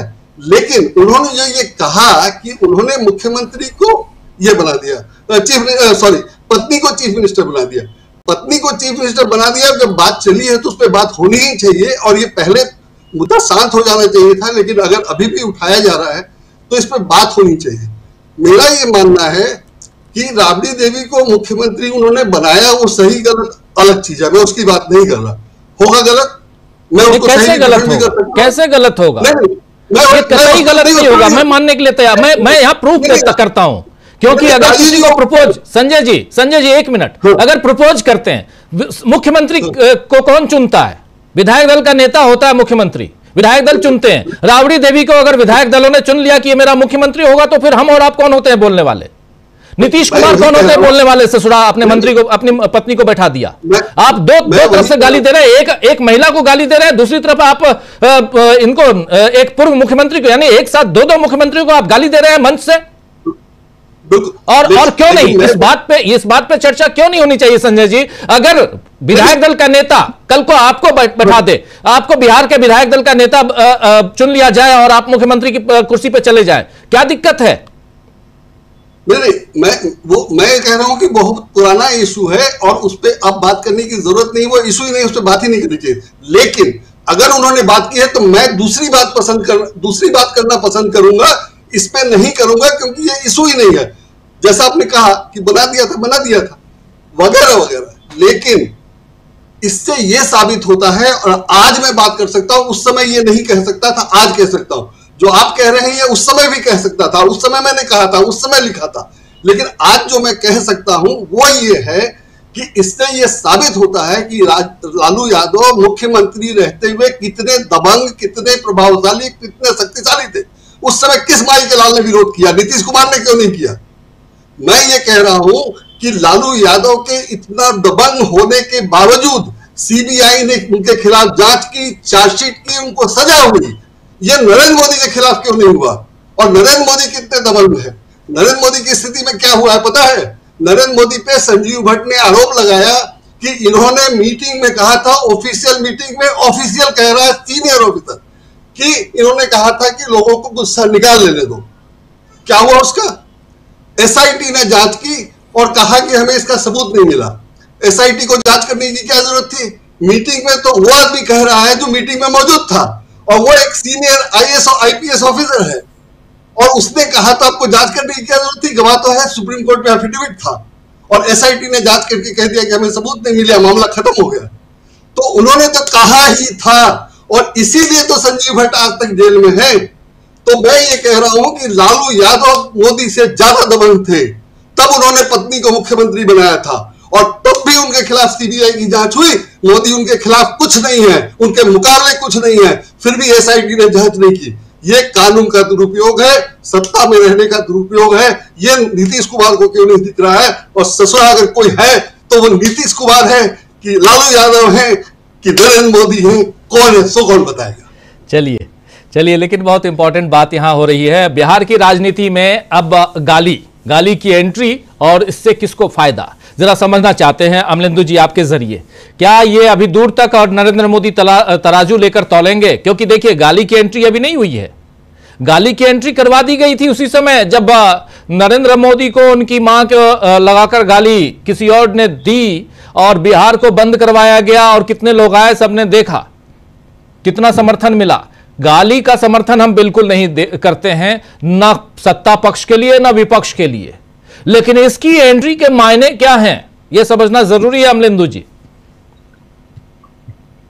राजीव जी, इसकी एंट्री का मतलब ये है कि शायद बीजेपी समझती है कि बीजेपी के काम ऐसे हैं कि जनता उनको गाली दे रही है, इसका मतलब तो यही समझा सकता है। और काम लगता भी ऐसे बीजेपी के ऐसे कि जनता गाली दे रही है, लेकिन जनता बीजेपी को गाली दे वो तो ठीक है राजीव जी, समझ में आता है जनता गाली दे रही है, लेकिन प्रधानमंत्री की माँ को बीजेपी गालियां क्यों दे रही है? भाई आपने फर्जी वीडियो जारी कर दिया कि साहब तेजस्वी की सभा में तेजस्वी के सामने गाली दी गई, उसमें पीछे से आवाज लगा दी गई। अब वहां किसी ने गाली दी नहीं, लेकिन बीजेपी जो है रोज उसको चला रही है कि मोदी जी की माँ को गाली दी, मोदी जी की माँ को गाली दी, तो ये अपना चला रही है। अब प्रधानमंत्री भी कह रहे हैं कि बीजेपी कांग्रेस मुझको रोज गालियां देती है। अरे भाई तो काम मत करो ऐसे ना कि कांग्रेस आपको गालियां दे, कांग्रेस क्या जनता गालियां देती है, तो जनता गालियां ना दे, मत करो ऐसे काम। भाई आपने अगर जीएसटी लगाया 28% और आप उसको वापस ले रहे हैं, तो आप कह रहे हैं कि अब उत्सव मनाओ, तो जनता गाली दे रही है कि आपने 8 साल तक लूटा, तो इसमें जनता गाली देगी, इसमें क्या बात है? प्रशांत जी बता रहे हैं कि उन्होंने पूछा है मक्खन से जो कितना कम हो गया, तो बताया मक्खन कम नहीं हुआ है, और आप विज्ञापन छपा रहे हैं कि मक्खन जो 50 रुपया कम हो गया, तो जनता तो गाली देगी कि मोदी जी तो कह रहे थे कम हो गया, मक्खन का दाम कम नहीं हुआ, मक्खन का दाम बढ़ गया, तो जनता गाली देगी। तो मोदी जी को गाली देगी, बीजेपी को गाली देगी, सरकार को गाली देगी, तो ये गाली का काम है। लेकिन राजीव जी, बिहार के मामले में जिस तरीके से भारतीय जनता पार्टी सोच रही है कि गाली का मसला चलाकर या पैसा बांटकर काम चल जाएगा, तो इससे काम चलने वाला मुझको लगता है कि नहीं है। और वो इसलिए लगता है कि जनता काफी समझदार हो चुकी है, उसे लगता है कि भाई हर चुनाव में मोदी जी चले आते हैं कि मुझको गाली दी, कि मेरी माँ को गाली दी। अरे भाई, तो आपको गाली दी, आपकी माँ को गाली दी, उससे जनता को क्या लेना देना किसने क्या गाली दी? आपने बिहारियों को क्यों पीटा बिहार बंद कराकर? हम लोगों ने तमाम वीडियो राजीव जी दिन चलाए थे कि जनता जो कह रही है कि इनके बाप का बिहार है क्या जो बंद कर देते हैं, और मोदी जी को गाली दी है, किसको गाली दी, उससे हमसे क्या लेना देना, कि जिसने गाली दी उसके खिलाफ काम करो। तो ये समझ में आ चुका है। तो अब चूंकि कहने के लिए कुछ नहीं है, तो ये आ गया है। अब नीतीश कुमार जिस तरह की बातें कर रहे हैं राजीव जी, जाहिर सी बात है, आपने बिल्कुल सही वाजिब प्रश्न उठाया कि भाई मोदी जी भी, पता नहीं मोदी जी को तो उनके सांसदों ने ही नहीं चुना। अगर ये कहा जाए कि मोदी जी को बैठा दिया है आरएसएस ने, तो बात समझ में आती है, लेकिन राबड़ी देवी को लालू ने बैठा दिया, ये कैसे समझ में आता है? क्योंकि राबड़ी देवी को तो विधायक दल ने चुना था, मोदी जी को तो सांसदों ने चुना ही नहीं है बीजेपी के, और मोदी जी प्रधानमंत्री बने बैठे हैं। तो नीतीश कुमार क्या राबड़ी देवी को ढाल बनाकर मोदी जी को गालियां दे रहे हैं कि बने बैठे प्रधानमंत्रियों को बीजेपी के सांसदों ने नहीं चुना है? तो अगर नीतीश कुमार ऐसा ही कहना चाहते हैं, खुलकर कहें, फिर रोका किसने? कहे खुलकर कि इनको जो आरएसएस ने बैठा दिया है और बीजेपी की सांसदों ने इनको नहीं चुना है, तो कहे नीतीश कुमार, हिम्मत नहीं है। लेकिन इससे पहले नीतीश कुमार सदन के अंदर विधानसभा में खूब आरएसएस को गालियां सुना चुके हैं, तो अब नीतीश कुमार को बाहर आके खुलकर कहना चाहिए मोदी जी के लिए। तो ये राजनीति चल रहा है, तो गालियों की बात अलग है, लेकिन भारतीय जनता पार्टी के पास अब कुछ बचा नहीं है। और जिस तरीके से अंदर उनकी टूटन हो रही है, एक दूसरे के खिलाफ लोग लाठी भांज रहे हैं, और बीजेपी के नेता एक दूसरे के खिलाफ जो तलवारें निकाल रहे हैं। नीतीश कुमार के लोग जो है वो बीजेपी के खिलाफ बोल रहे हैं, बीजेपी के नीतीश कुमार के खिलाफ बोल रहे हैं। तो ये सब चल रहा है, सीटों का बंटवारा हो नहीं पा रहा है, तो ये उनके लिए एक संकट वहां पैदा राजीव जी निश्चित तौर पर हो गया है। अब जिस तरीके से राजीव जी लेकर सोनम वांगचुक का मसला, अब ये भी भारतीय जनता पार्टी के गले फंसता जा रहा है। भाई सोनम वांगचुक आपके ही समर्थक थे, बिल्कुल सही बात है, आपके समर्थक थे, और आपने ही उनको, हम लोगों ने आज सुबह दिखाया भी था राजीव जी ब्रेकिंग में, कि वेंकैया नायडू जो जिस समय उपराष्ट्रपति थे उनको पुरस्कार दे रहे हैं सोनम वांगचुक को। तो सोनम वांगचुक तब जो थे गुडी थे, अच्छे थे सोनम वांगचुक आपके लिए, लेकिन आज सोनम वांगचुक खराब हो गए। अभी तक आप कह रहे थे कि साहब वो विदेशी इसमें हाथ है, ये है राजीव जी बीच में हम लोगों के चल रहा है जी, कि विदेशी हाथ इसके पीछे। अब विदेशी हाथ से काम नहीं चला, तो अब उसमें पाकिस्तान को ले आया गया। अरे भाई, अगर विदेशी हाथ था या क्या था, तो आप क्या कर रहे थे अब तक? सवाल तो आपकी सरकार से है ना। और राजीव जी, आज जो जीडी बख्शी हैं, जो उनके बड़े समर्थक समझे जाते हैं, भारतीय जनता पार्टी के ही एक्स मेजर जनरल हैं, उन्होंने एक ट्वीट किया सुबह, बल्कि कही आधी रात में, और उन्होंने बहुत मार्के की बात कही। उन्होंने कहा कि भाई आपको उनसे नाराजगी हो सकती है, उनकी मांगे आप नहीं मान सकते हैं, आखिर मांग क्या कर दी है जीडी बख्शी? ये उनका ट्वीट बीच में चल रहा है जीडी बख्शी का, कि आखिर जीडी बख्शी मतलब उन्होंने मांग क्या की? वही मांग की जिसका आपने वायदा किया था। आपने कहा था कि छठी अनुसूची में शामिल करेंगे आपने ही वायदा किया था, भारतीय जनता पार्टी ने वायदा किया था, तो आप कीजिए। और फिर सीमावर्ती राज्य जो है, अगर सरकार उसको इस तरीके से अशांत करेगी तो ये देश की सेहत के लिए अच्छा नहीं है। सोनम वांगचुक कुछ होंगे या नहीं होंगे वो अलग मसला हो सकता है, लेकिन अगर आप सीमावर्ती राज्य को इस तरीके से डिस्टेबलाइज कर रहे हैं, आप सीमावर्ती राज्य में इस तरीके की परिस्थितियां पैदा कर रहे हैं कि वहां आंदोलन हो, और सबसे ज्यादा शांत राज्य जो है अगर वहां इस तरीके की चीजें हो रही हैं, तो इसके पीछे 100% इस सरकार की नाकामयाबी है। अगर सोनम वांगचुक के पीछे विदेशी पैसा है तो भी इस सरकार की नाकामयाबी है, और पाकिस्तान का हाथ है तो भी सरकार की नाकामयाबी है, और अगर ये सब नहीं भी है और उसके बावजूद अगर इस तरह की चीजें हो रही हैं तब भी सरकार की नाकामयाबी है। आप सोनम वांगचुक को लेह से उठाकर आप चाहे जोधपुर भेज दीजिए, और चाहे इस्लामाबाद भेज दीजिए, चाहे पाकिस्तान भेज दीजिए, कहीं भेज दीजिए, लेकिन सरकार अपनी नाकामयाबी से पल्ला नहीं झाड़ सकती। वो किसी के आदमियों कुछ हो, लेकिन सरकार पूरी तरीके से फेल होती हुई राजीव जी नजर आ रही है। जी, फेल होती हुई सरकार नजर आती है। और सोनम वांगचुक की बात हम कर रहे हैं इसलिए क्योंकि सोनम वांगचुक, अभी हम लोग तस्वीरें देख रहे थे और कितने करीब थे वो, सत्ता के करीब रहे, लेकिन अब सत्ता के लिए की आंखों की किरकिरी क्यों बन गए सोनम वांगचुक, ये समझने में ज़्यादा समय आप लोगों को नहीं लगेगा। लेकिन सियासत में क्या इससे फ़ायदा है या नुकसान है?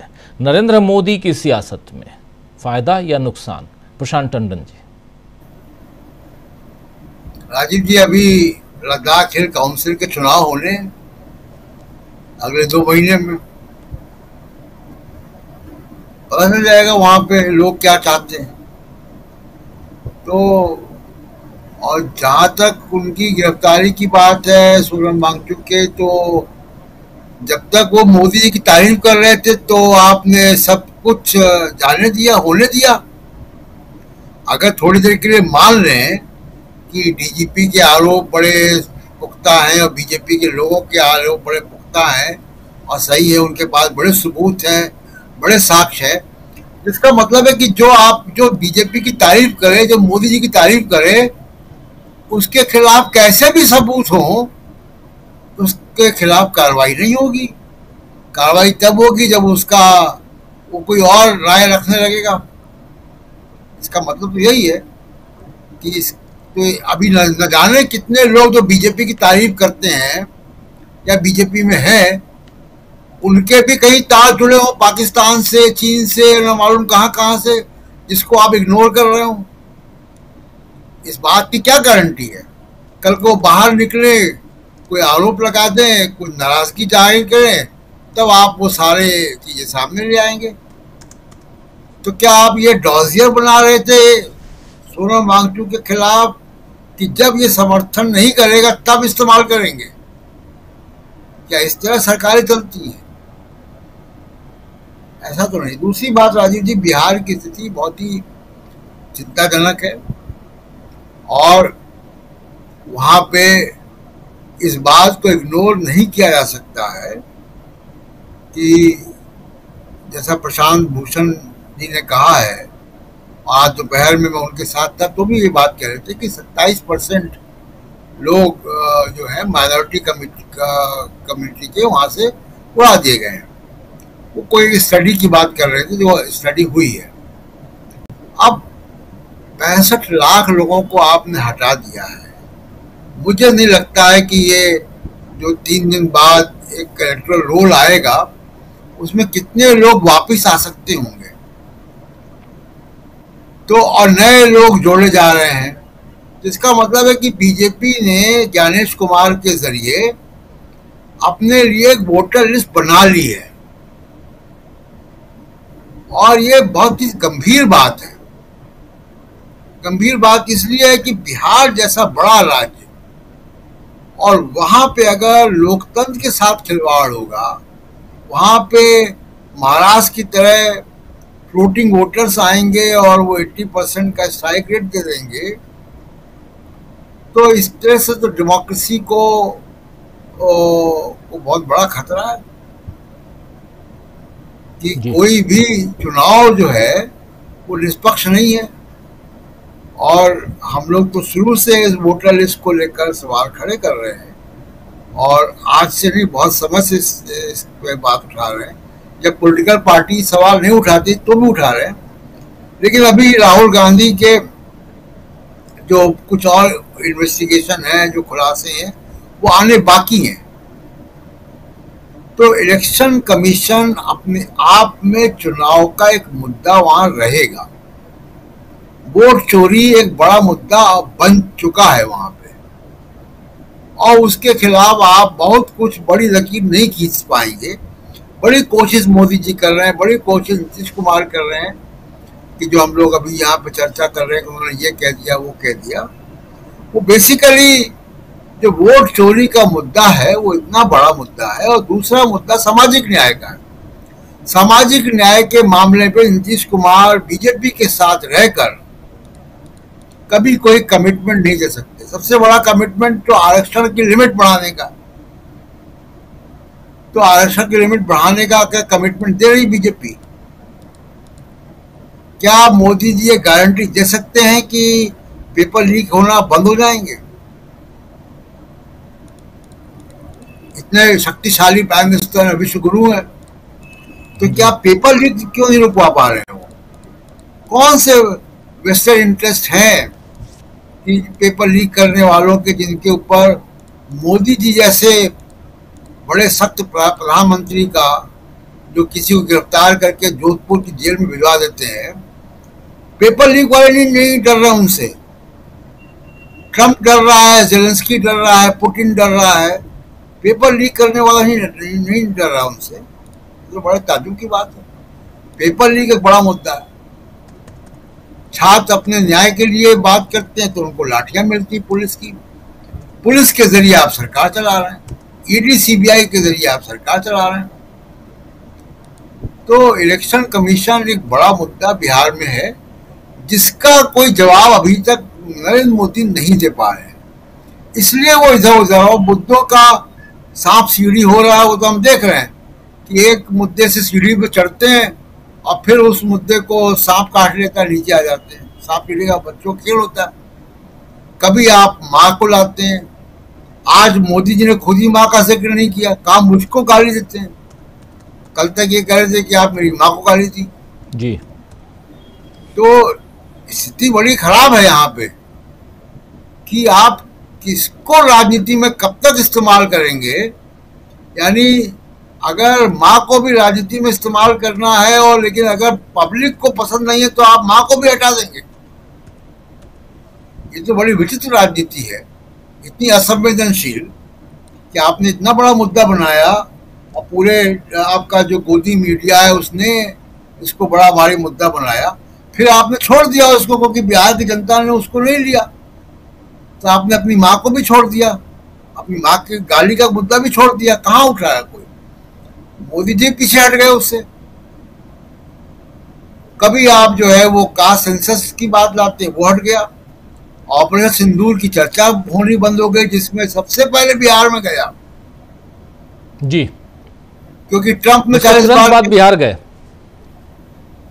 वही, और क्योंकि ट्रंप ने 40 बार कह दिया कि सीज फायर उसने करवाया, तो आपने उस मुद्दे को भी पीछे हट गए। आप जीएसटी का मुद्दा, उस पर बहुत आप नहीं कुछ कर पा रहे हैं। तो बहुत सारे मुद्दों को आप जो है वो प्रयोग के तौर पर बिहार में ला रहे हैं, लेकिन चल कोई नहीं पा रहा है, क्योंकि बिहार में दो बड़े मुद्दों पर जिन पर चुनाव होना है, वो है वोट चोरी और दूसरा मुद्दा है सामाजिक न्याय। अब इस पे कोई जवाब नहीं है। और जैसा शकील जी ने कहा, मैंने भी कल कहा था कि मोदी जी घूम फिर के चुनाव घुसपैठिए पे ही कराएंगे। घुसपैठिया मतलब सांप्रदायिकता, और वो घुसपैठिए पे चुनाव झारखंड में भी हुआ था। रिजल्ट तो सबके सामने है, नतीजा हम लोगों को मालूम है। वो कैंप कर रहे थे घुसपैठिए वाले, एक मुख्यमंत्री हैं असम के, कैंप कर रहे थे झारखंड में, तो नहीं हुआ कुछ। तो घुसपैठिए का मुद्दा जो झारखंड में नहीं चला, वो बिहार में कैसे चलेगा? बिहार तो थोड़े समय पहले ही तो अभी झारखंड बिहार एक ही था ना, तो बातचीत तो वहां से भी होती है। तो दिक्कत यह है कि इनके पास अब मुद्दे नहीं बच रहे हैं जी। तो घूम फिर के वो घुसपैठिए पर ही आएंगे, और वो बिहार में नहीं चलता है। बिल्कुल बिल्कुल आप सही कह रहे हैं, बिहार में नहीं चलता। लेकिन क्या ये बिहार और उसमें शकील जी, जरा आपके पास आता हूं, फिर धनंजय जी के पास आता हूं। शकील जी, क्या एसआईआर का मुद्दा, एक तरफ तो घुसपैठिया है, लेकिन एसआईआर का मुद्दा क्या बिहार में जब चुनाव का वक्त अब सामने है, ये मुद्दा भी, मतलब एसआईआर भी एक मुद्दा बन चुका है क्या? बाद में धनंजय जी से भी इसी सवाल पे आएंगे हम, लेकिन क्या लगता है आपको, क्योंकि एक लंबी लड़ाई कोर्ट में भी चल रही है, सड़कों पे है ही, इसके खिलाफ आपने देखा कि यहां संसद के अंदर, संसद के बाहर भी एसआईआर पर खूब लड़ाई हुई। संसद के बाहर, संसद से लेकर चीफ इलेक्शन कमिश्नर के दफ्तर तक पैदल मार्च हुआ, सब कुछ आपने देखा है। क्या ये एक मुद्दा बन चुका है बिहार में चुनाव में? देखिए, एसआईआर तो सबसे बड़ा मुद्दा है ही। राहुल गांधी ने उसे न केवल बिहार में बल्कि देश भर में एक बड़ा मुद्दा बना दिया, क्योंकि चुनाव आयोग जो है बिहार के बाद उसको बाकी जगह भी ले जाने की बात कर रहा है, पश्चिम बंगाल में और दूसरे राज्यों में। तो बिहार में एसआईआर में क्या होगा, कितना बड़ा मुद्दा बनेगा, ये 30 तारीख के बाद स्पष्ट हो जाएगा। जो 10-10 हजार रुपए दिए हैं और इसके साथ जो 15 लाख महिला वोटरों को जोड़ने की बात है, वो अपने आप स्पष्ट हो जाएगा। 15 लाख वोटर जोड़ना मतलब राहुल ने जो कर्नाटक के बारे में कहा था, महादेवपुरा के बारे में, कि किस तरह से वोटरों को जोड़ा जा रहा है जो वोटर है ही नहीं। अगर ये 15 लाख महिलाएं जुड़ती हैं तो बात सही साबित हो जाएगी कि ये महिलाएं अचानक कहां से वोटर बन गई। क्या इसलिए बन गई कि पहले इनको पैसा दिया गया 10-10 हजार रुपए और उसके बाद जोड़ा गया? तो देखिए, सारे मुद्दे ये हैं और ये मुद्दे सारे के सारे विपक्ष के हैं। मोदी जी के पास कोई मुद्दा नहीं है। मोदी जी जो है अब केवल रिएक्शन के मूड में है, रिएक्शनरी फॉर्म में है। एसआईआर का मुद्दा है, सामाजिक न्याय का मुद्दा है, और ये तो एक बेसिक मुद्दे हैं लेकिन ज्यादा जन समर्थन पाने के लिए, बड़े आधार को कवर करने के लिए अब महागठबंधन नौकरी और रोजगार को मुद्दा बना रहा है। वो जो है, देखिए, सामाजिक न्याय के मुद्दे में जिन लोगों को साथ आना है वो साथ में खड़े हुए हैं, बिल्कुल मजबूती के साथ खड़े हुए हैं। लेकिन और ज्यादा व्यापक आधार के लिए राहुल गांधी ने क्या कहा था, हम गरीब सवर्णों को भी उनका हक देंगे। इस बात को आरजेडी भी समझ रही है, इस बात को राहुल गांधी भी समझ रहे हैं कि जब तक थोड़ा अपने आधार को व्यापक नहीं करेंगे वो, तब तक जो है लड़ाई उतनी मजबूत नहीं होगी। क्योंकि बीजेपी, जो हमने कहा, एक सांप्रदायिकता को लेकर आएगी, हिंदू मुसलमान, और इसके साथ जिस एक मुद्दे को लगातार वो ला रही है वो है लालू का जंगल राज, लालू पर आरोप। लालू आ जाएगा। अभी यही कहा ना हमने, जो बताया था 10 हजार रुपए देते हुए, कि आपकी जिम्मेदारी है बहनों कि आप आरजेडी को वापस सत्ता में आने से रोको। वो लगातार उस पर हमला कर रहे हैं। तो इसके लिए, अपने आधार को व्यापक करने के लिए, कल जो है तेजस्वी यादव ने बड़ा अच्छा बयान दिया। उन्होंने कहा कि ये जो 10 हजार रुपए दे रहे हैं, ये एक बार के पैसे हैं और ये वापस ले लेंगे फिर आपसे, लेकिन मैं सरकार में आने के बाद आपको 2500 रुपए महीना दूंगा। ये बात मीडिया ने छापी नहीं, टीवी पे दिखाई नहीं, उन्होंने घोषणा कर दी है तेजस्वी ने, 2500 रुपए महीना दूंगा। और बोला तेजस्वी ने, साल में 30,000 रुपए होते हैं और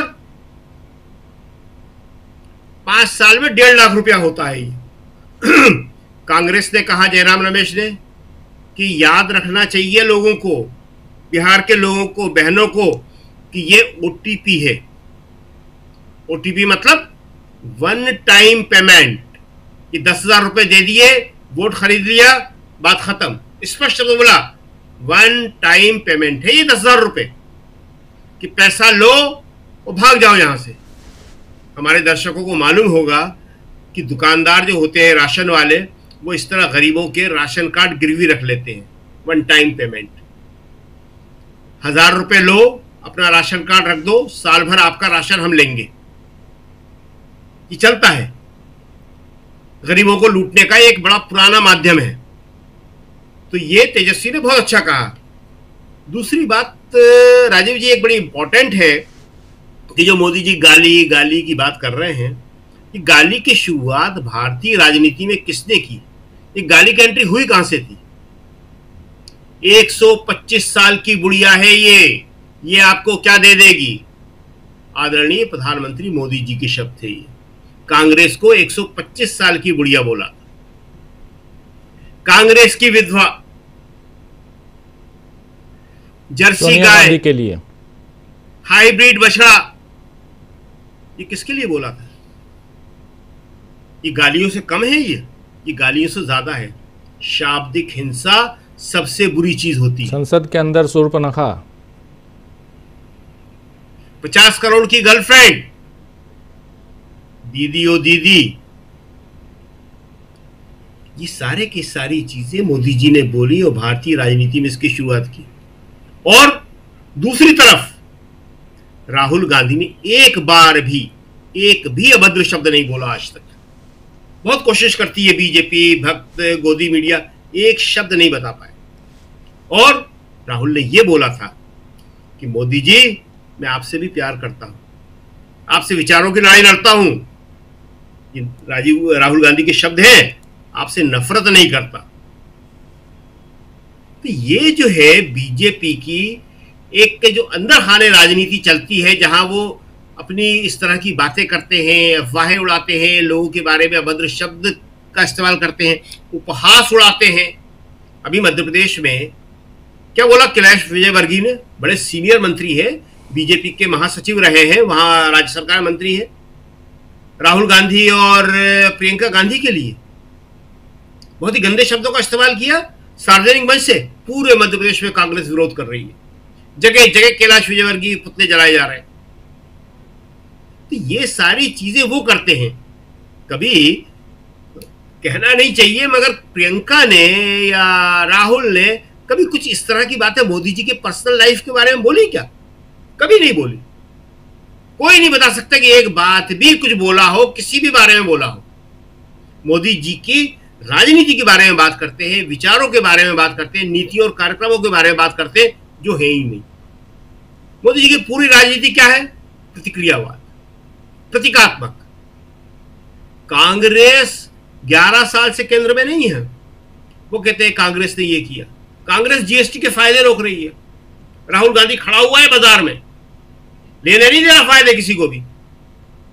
कमाल है।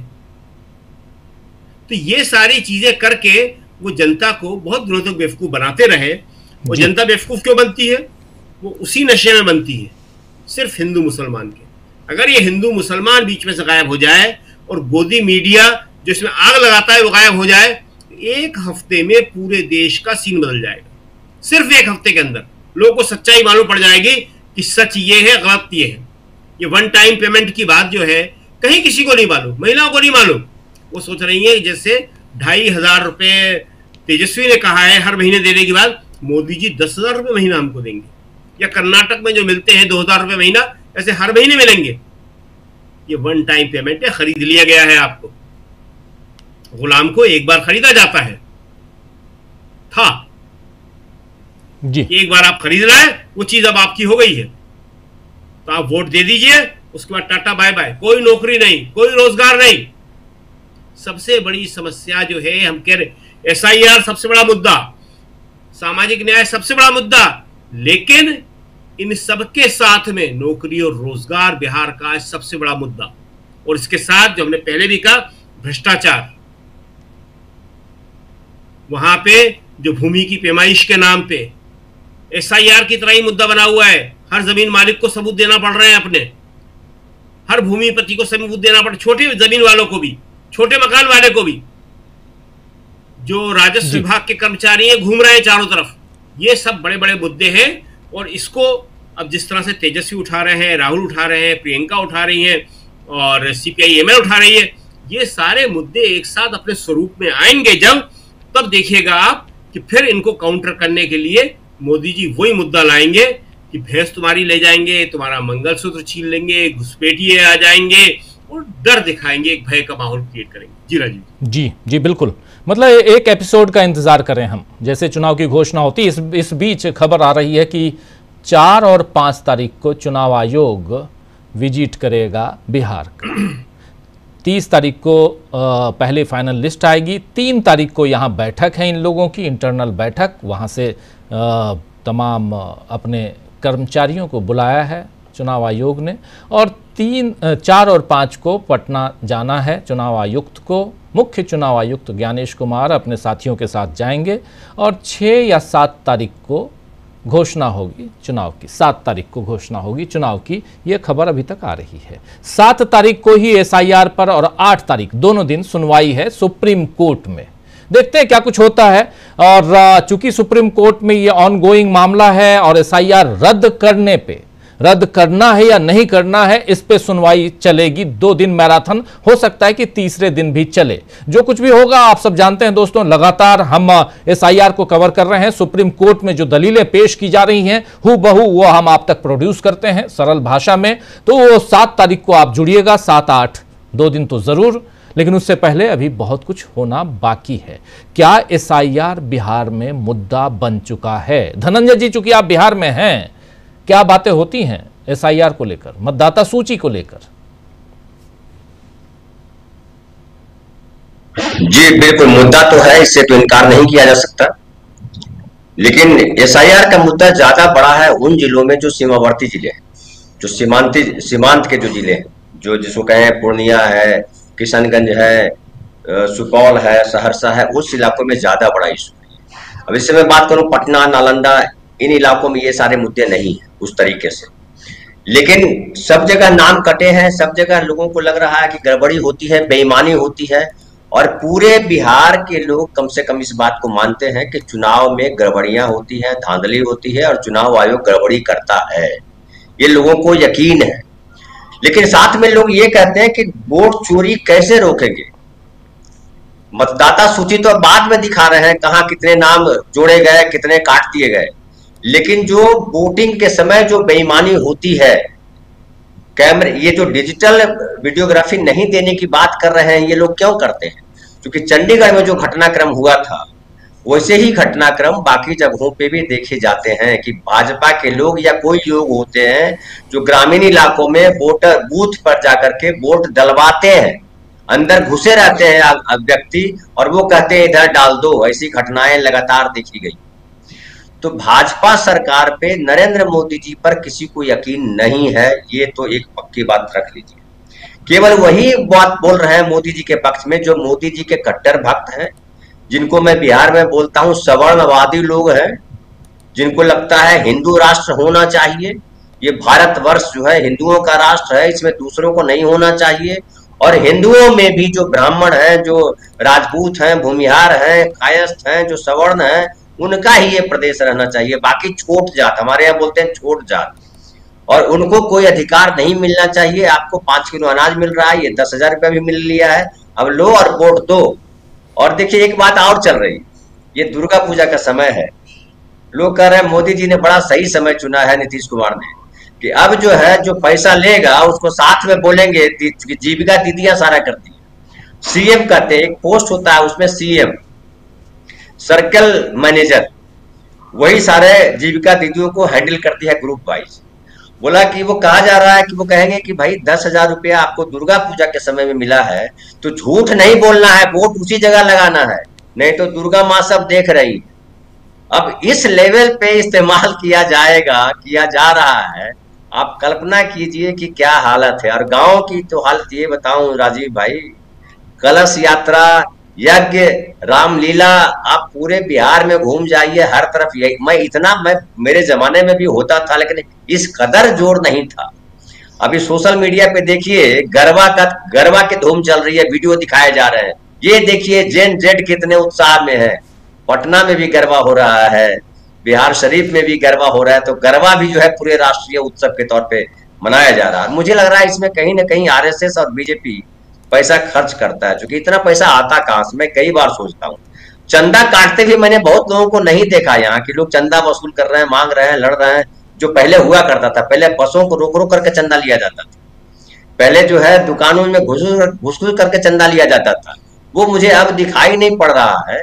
लेकिन उत्सव बड़े लेवल पे हो रहे हैं और सब, अब इसमें मुझे लग रहा है कि ये जो दुर्गा पूजा खत्म होगी उसके बाद छठ आ जाएगी, छठ की भी तैयारी शुरू हो जाएगी, दीपावली, छठ, और छठ के बाद कहा जा रहा है चुनाव होगा।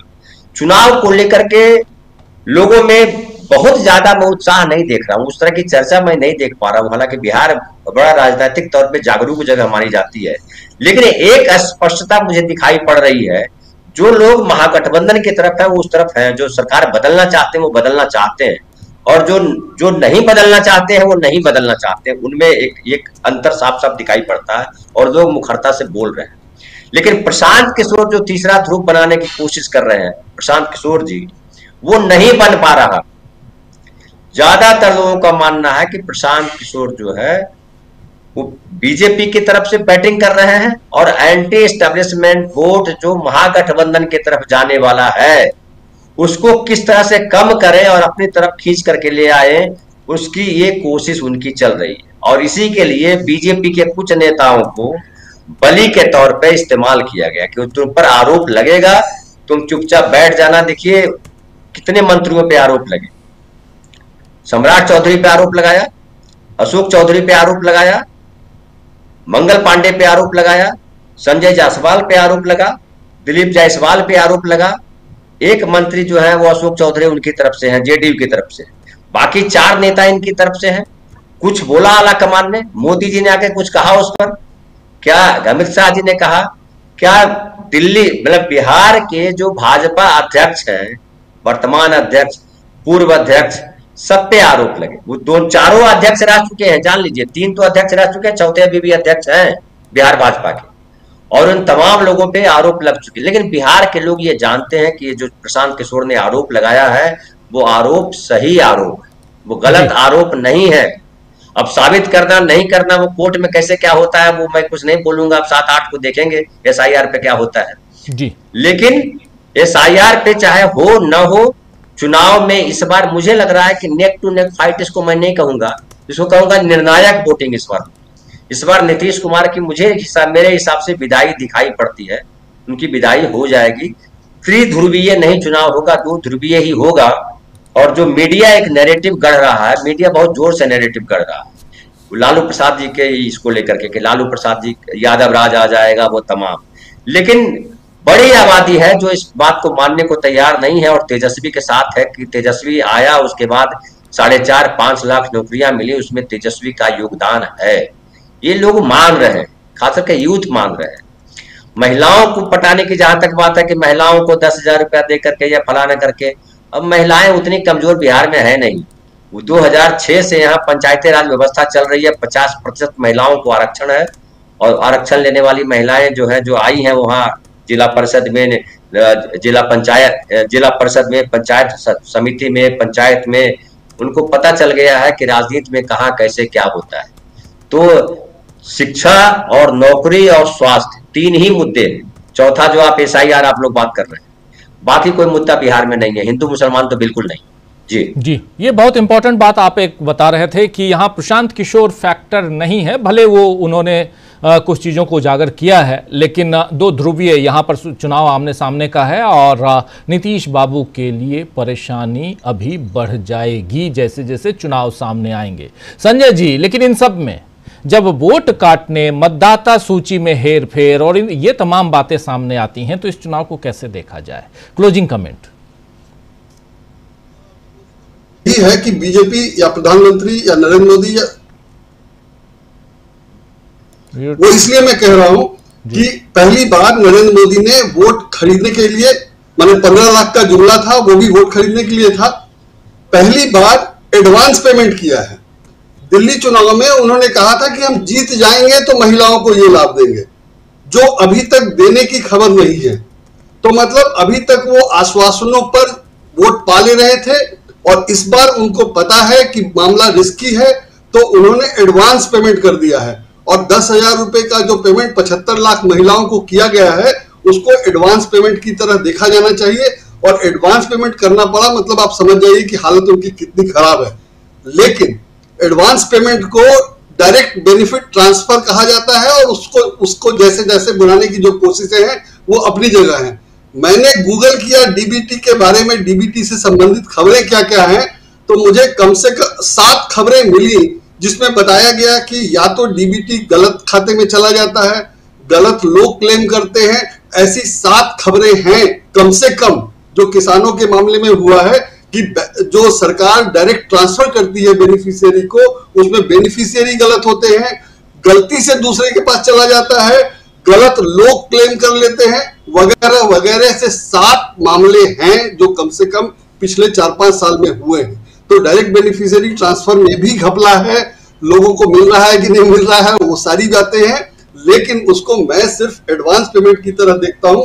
और बिहार में एडवांस पेमेंट को बहुत मैं तो बहुत बुरा मानता हूं। वैसे भी माना जाता है कि अगर किसी की साख ही नहीं हो तो उसको एडवांस पेमेंट करना पड़ता है या वो एडवांस पेमेंट देता लेता है। तो मोदी जी ने एडवांस पेमेंट किया है, तो मुझे लगता है कि उनको पता है कि वो जीत नहीं रहे हैं, या बिहार के अगर किसी ने उनको ये सलाह दी कि आप एडवांस पेमेंट कर दो तो ये इसीलिए कहा होगा कि उनकी हालत बहुत खराब और कमजोर है, तो एडवांस पेमेंट कर देंगे तो शायद कुछ फायदा हो सके। जी जी, बिल्कुल बिल्कुल। एक छोटा कमेंट अमलेंदु जी।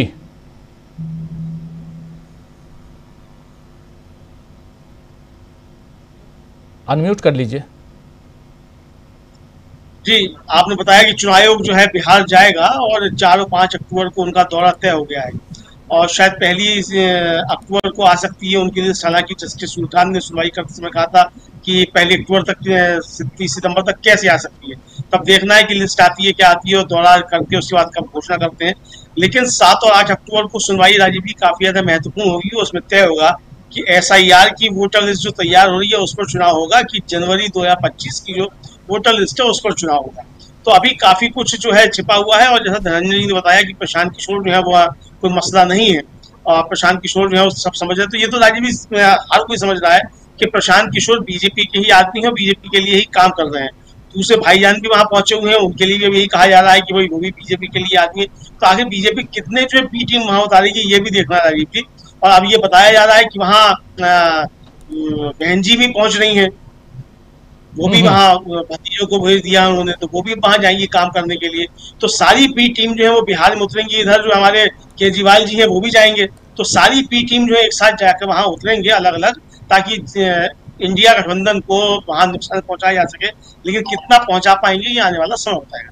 जी बिल्कुल बिल्कुल, आने वाला वक्त बहुत मजेदार होने जा रहा है और इसमें एक तरफ बिहार और बिहार के इर्द गिर्द पूरी राजनीति घूमती हुई नाचती हुई दिखाई देगी, लेकिन दूसरी तरफ यहाँ के जो सोशल वर्कर्स हैं उनको अगर जेलों में NSA लगाकर डाला जाए तो फिर आगे क्या कुछ होने जा रहा है। एक राज्य आप लोग देखते हैं असम, जहां जिसको चाहो उसको, और असम की पुलिस हर जगह पहुंच जाती है, चाहे एयरपोर्ट पे पहुंच जाती है, कभी कभी कहीं और पहुंच जाती है। तो ये सब कुछ आप लोगों ने देखा है। तो क्या ऐसी चीजें और बढ़ेंगी? और अगर ऐसी चीजें बढ़ती हैं तब नरेंद्र मोदी क्या और मजबूत होंगे या कमजोर होंगे?